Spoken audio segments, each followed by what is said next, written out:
Salut à tous, à toutes et à tous. Stéphane Ludic pour ceux ou celles qui me suivent sur YouTube. Merci pour le passage et aussi pour ceux qui me suivent sur la page Facebook Stéphane Ludic. Je vous invite déjà à vous abonner si ce n'est pas encore fait sur YouTube ou sur YouTube et sur Facebook ou ceux qui sont sur Facebook. Donc voilà, aujourd'hui on va parler un thème qui est d'actualité, n'est-ce pas, ChatGPT. Plus précisément, comment détecter des contenus ChatGPT.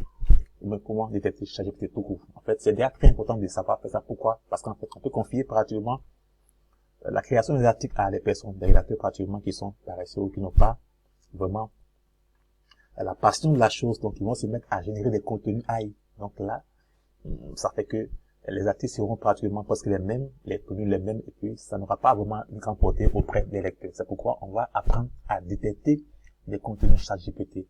Mais déjà, je tiens à préciser que ça, il faut vraiment le comprendre. Préciser que, n'est-ce pas, on peut réduire des contenus, n'est-ce pas, humains, et puis, voilà, quand on fait des tests, on voit que pratiquement, il y a une phrase, deux phrases, n'est-ce pas, qui sont proches de l'AI. En réalité, parce que là, il se base sur un peu le travail qu'on peut faire par les hommes. Donc, le fait de pouvoir trouver une phrase, n'est-ce pas, qui est proche de l'AI ChatGPT, ne veut pas dire que le contenu entier a été rédigé par ChatGPT. C'est pourquoi je conseille un peu pour ceux qui ont des articles à rédiger, quand on confie le travail à des rédacteurs, n'est-ce pas, définissez, n'est-ce pas, un pourcentage maximum pratiquement qui peut accepter. Par exemple, on peut dire que j'accepte les articles si je constate qu'au maximum 5%, n'est-ce pas, des tests sont générés par l'intelligence artificielle. Et voilà, donc au-delà de ça, on refuse. Donc c'est ce qu'on va faire. Déjà, pourquoi apprendre à détecter? C'est tout simple parce qu'en fait, on veut, n'est-ce pas, ne pas être confronté à des rédacteurs pratiquement qui se mettent à rédiger des articles qui sont générés. Donc là, il n'y a pas de travail d'esprit. Ça fait que la portée est faite auprès des utilisateurs. Pour ceux qui ont des blogs, moi je suis blogueur, j'ai des blogs tels que le blog voyagerencote-d'ivoire.com, le celafricain.com, j'ai beaucoup de blogs. Et donc là, vous verrez que lorsque le test n'est pas le résultat des recherches, n'est-ce pas, naturellement, ça n'a pas une grande portée auprès des utilisateurs. Donc ça a du mal à se classer en tête de Google. Donc il est important déjà d'avoir des contenus de qualité pour être numéro 1 sur Google. Et donc là, on revient au sujet, n'est-ce pas? Donc là, on sait pourquoi on va détecter, n'est-ce pas, les contenus ChatGPT. Déjà, c'est quoi ChatGPT? C'est très simple. ChatGPT, c'est, là, pendant du moment, c'est pratiquement un système d'intelligence artificielle qui a été lancé en novembre, je crois, 2022. Et moi, je l'ai connu pratiquement, je crois, 1 mois, 2 mois plus tard. Je commençais à l'utiliser et c'est une qui est très performant si, et seulement si vous savez l'utiliser. Donc, on fera un test simplement. On revient ici sur l'outil et on dit par exemple à l'outil, par exemple, rédige-moi un test de 200 mots sur, n'est-ce pas, les conséquences du stress. Par exemple, chez le malade. Chez le malade. Donc là, on demande à l'outil, par exemple, de nous faire un test de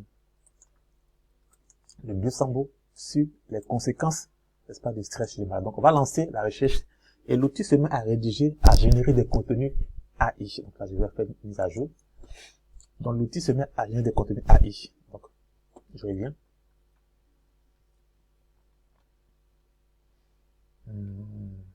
Donc là, je reviens. C'était comment, en fait, c'était quoi? Rédige-moi un test de 200 mots sur, par exemple, les bienfaits du sport. J'ai changé. Donc, rédige-moi un test de 200 mots. Donc, je lance. Donc, quand je lance la recherche, vous voyez que l'outil se met à rédiger un test de 200 mots, n'est-ce pas, sur les bienfaits du sport. Donc, ce qu'on va faire pendant que l'outil fait la recherche, n'est-ce pas, on va aller sur Google, et puis voilà, n'est-ce pas, on va sur Google,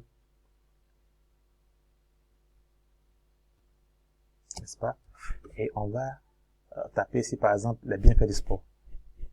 Donc, taper les bienfaits du sport. Ok, je tape là. Les bienfaits du sport.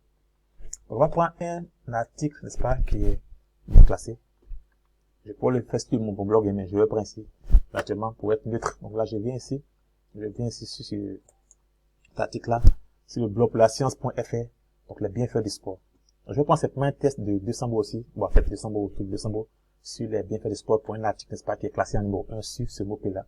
Donc là, quand je descends, ouais, bon, je vais prendre ici, par exemple, là. Donc, je prends cet article-là. Je prends simplement ça. Ouais. Donc, quand je prends ça, je reviens dans l'outil, n'est-ce pas, et je vais le tester pour voir un peu, ça donne quoi en termes de résultats. Donc, quand je colle dans l'outil ici, je lance. Donc là, oh waouh, on me dit que l'outil est à 70%, n'est-ce pas, 78,64%, je dirais pas ChatGPT. Donc, ce qu'on fait, je vais voir un peu, l'outil un peu, l'article a été rédigé quand je vais voir l'article. Donc, l'article a été rédigé, je crois là, je vois pas la date, ok, je vois pas la date là. Ok, pour la science, c'est l'article, ok, c'est là. L'article a été rédigé le 27 décembre 2013. Naturellement, c'est une coïncidence parce qu'en fait, ChatGPT a été lancé en 2022. Donc là, c'est vrai. C'est pratiquement une coïncidence. C'est qu'on va faire, on va prendre l'article que moi j'ai rédigé récemment sur mon blog et où j'ai rédigé un peu que ça passe. Il faut simplement comprendre un peu le principe. Je prends simplement ici, un article par exemple, bon, que j'ai rédigé ici. Je prends un peu, sur, on va dire, les bienfaits des plantes, ok, je prends simplement cet article-là. Bon, je vais revenir. Ok, l'aloe vera, ok, je prends l'aloe vera, ok. Je prends l'aloe vera. C'est pas, ok, je prends un peu un test, là. Je copie là. Donc, je vais prendre ce test-là, l'aloe vera pour les cheveux. Donc là, je reviens ici, je mets dans ChatGPT, comme ça. Je colle. Donc là, vous voyez que c'est écrit 0% de ChatGPT. Donc, je vais revenir là-dessus, le même article là. C'est l'aloe vera pour les cheveux. Donc là, je viens ici, je copie ça. Et je vais là et demander, n'est-ce pas, à rédiger. N'est-ce pas? Donc, rédige. On voit un test sur quoi? Je vais coller ça ici. L'aloe vera pour les cheveux. Donc là, je lance comme ça, la recherche. Et je vois un peu ce que ça va me donner. Donc là, il rédige un test. Donc là, j'ai pris le test que j'ai rédigé personnellement, humainement, sans faire de contenu, n'est-ce pas, AI. Et j'ai vu que, quand j'ai lancé, vous avez vu que c'était 0%. Donc là, il n'y a pas de contenu ChatGPT. Donc ça a été rédigé humainement par elle. Donc c'est ce que j'ai fait. Donc là, j'ai fait les recherches et j'ai écrit l'article. Je reviens pratiquement dans l'article qui a été rédigé par ChatGPT là. Et je le copie là, comme ça. Et je copie l'article. Je reviens ici. Dans le même outil, je le colle là. Je vais détecter. Et 100% ChatGPT. C'est clair. Donc c'est un mauvais article. Voilà la différence pratique. C'est un cas pratique, ce n'est pas la théorie. Donc là, l'outil est très performant et vous aide, n'est-ce pas, à pouvoir savoir un peu tout ce qui est contenu, tricherie en fait, tout ce qui est contenu, je dirais par l'AI, n'est-ce pas, et de faire la différence, n'est-ce pas, entre ces contenus-là et puis le contenu, n'est-ce pas, humain. Si vous avez un site, si vous avez un blog, si vous êtes un rédacteur de contenu, que vous travaillez avec des personnes que vous embauchez, n'est-ce pas, il est clair que vous devez pouvoir faire la différence entre les contenus AI et les contenus non AI. Les contenus AI ont moins, n'est-ce pas, d'impact en termes d'expérience utilisateur auprès des lecteurs. Donc, ce qu'on va faire, c'est clair. On a vu un cas pratique, n'est-ce pas, de vérification, n'est-ce pas, entre l'article qui est rédigé par un homme et l'article rédigé par ChatGPT. Donc, l'outil est très simple. C'est pas compliqué. J'ai mis le lien de l'outil dans la vidéo, n'est-ce pas, vous pouvez aller en commentaire, n'est-ce pas, dans la description. Vous voyez que le lien IR, c'est un outil gratuit que vous pouvez utiliser à tout moment. Il est très, très performant et je vous invite, n'est-ce pas, à sauvegarder, n'est-ce pas, cette vidéo-là au cas où vous aurez oublié l'outil et à y revenir après, n'est-ce pas, pour avoir des très bons articles. Et moi, particulièrement, comment j'ai su que, n'est-ce pas, l'outil est un outil particulièrement fiable, c'est que j'ai confié un peu la réalisation des articles particulièrement à des personnes, je crois 7 rédacteurs.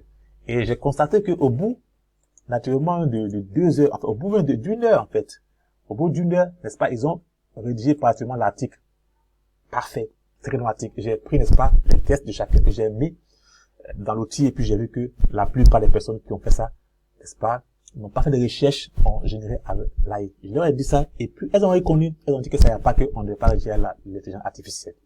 Donc voici clairement comment détecter un outil, un article qui a été rédigé par l'intelligence artificielle et puis un article humain. Il est très important si vous avez un blog, je crois que ça va vous aider et ne manquez surtout pas, n'est-ce pas, de sauvegarder, n'est-ce pas, la vidéo et de vous abonner, n'est-ce pas, naturellement pour les prochaines vidéos. Bon, merci à vous, j'espère que la vidéo a été claire, précise, concise et portez-vous bien d'ici là. Au revoir. Stéphane Leduc.